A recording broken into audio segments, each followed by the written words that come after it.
Ce chapitre annonce par 3 emblèmes le siège de Jérusalem, le temps de l'exil qui suivra et la prise de la ville. Le prophète figure comme acteur dans ces scènes symboliques, en y jouant les rôles tantôt d'assiégeant, tantôt d'assiégé. Verset 1. Verset 1 à 3 le siège.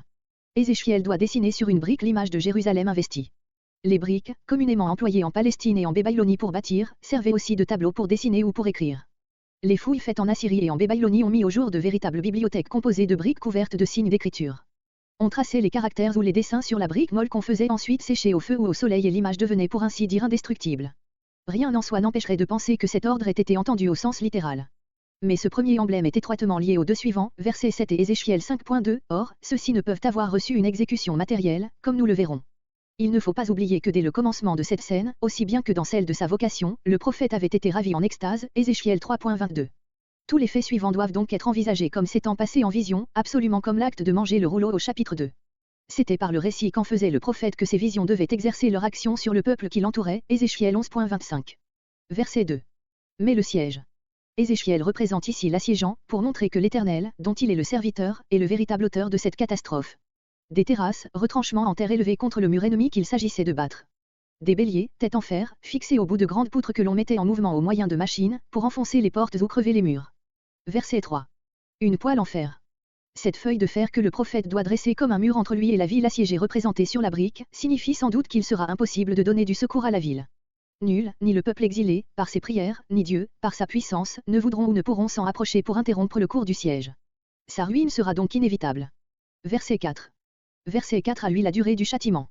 Le châtiment n'est pas le siège seulement avec la famine qui l'accompagnera, car le siège n'a pas duré 40 ans, voire verset 6. Il comprend donc l'exil qui suivra la prise de la ville, verset 13, avec le siège et ses horreurs, verset 15. Le prophète représente ici en sa personne le peuple châtié et le temps de réclusion qu'il a à subir est l'emblème, non du temps pendant lequel Israël a péché, mais de celui durant lequel il doit être puni.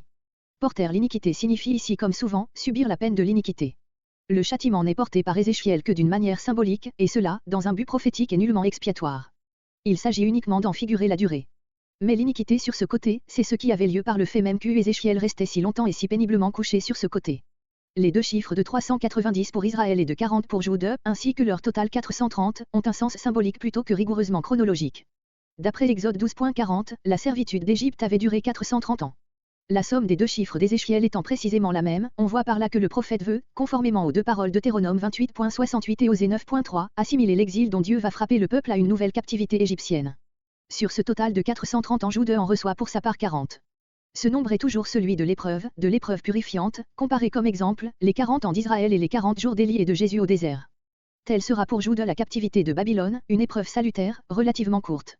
Le reste du total, c'est-à-dire 390 ans, forme la part d'Israël, ce chiffre ne représente plus qu'une durée indéfinie.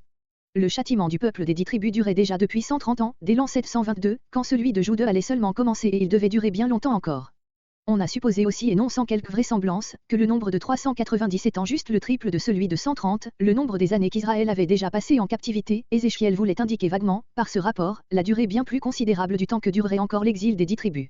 Il est digne de remarque que la version des LXX liée au verset 5, pour le chiffre d'Israël, 190 au lieu de 390 et conséquemment aussi le même chiffre 190 au verset 9.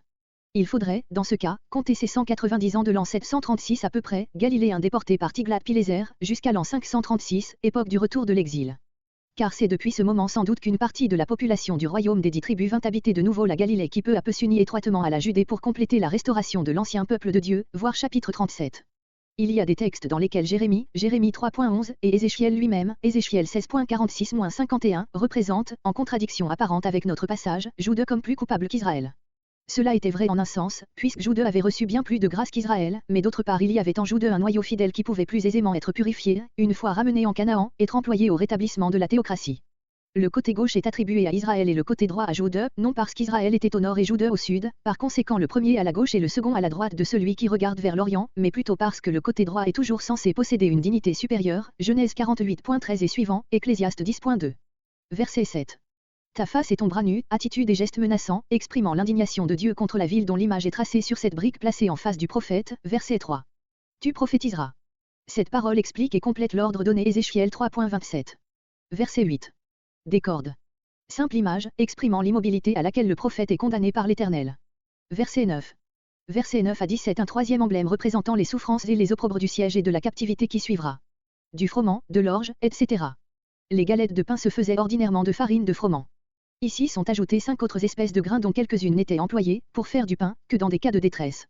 Le sens est clair, Israël assiégé, puis emmené captif, sera réduit à une misère telle qu'il devra recourir à tout ce qui est mangeable. Le plus grand des deux nombres précédemment indiqués, 390, est mis ici au lieu du total, 430. Verset 10. Verset entre 10 et 11. Le poids de 20 cycles équivaut à 320 grammes, c'est à peu près la moitié de ce qui est nécessaire la nourriture d'un homme, même dans les climats chauds où l'on mange moins que dans les nôtres.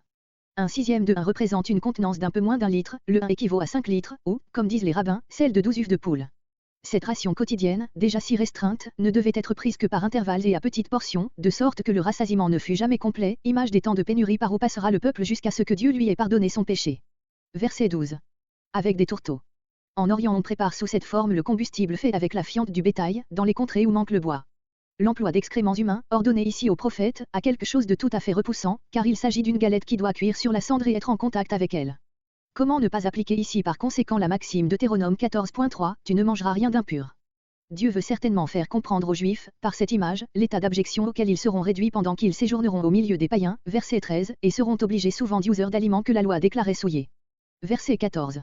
Le sentiment du prophète se révolte à l'ouïe d'un pareil ordre, comparé Acte 10.14. Il lui semble que Dieu lui commande quelque chose de semblable à ce qu'il interdisait lui-même dans la loi, comme de manger de la viande gâtée ou les restes d'un animal déchiré par les bêtes sauvages, Lévitique 7.18, Deutéronome 14.24. Verset 15. Dieu consent, il est vrai, à adoucir la rigueur de cet ordre par égard pour son prophète. Mais le sens menaçant de l'emblème primitivement choisi par lui n'en demeure pas moins dans le souvenir du peuple à qui le prophète raconte sa vision. Voltaire, qui s'est moqué de ce passage, prétendant que Dieu avait ordonné à Ézéchiel de manger les excréments, avait oublié de lire le mot dessus à la fin du verset. Verset 16. Ces mots se rapportent aux douleurs du siège, qui seront le commencement de celle de l'exil. Le bâton du pain, le pain est représenté comme le soutien de l'homme, comparé Lévitique 26.26, Psaume 105.16.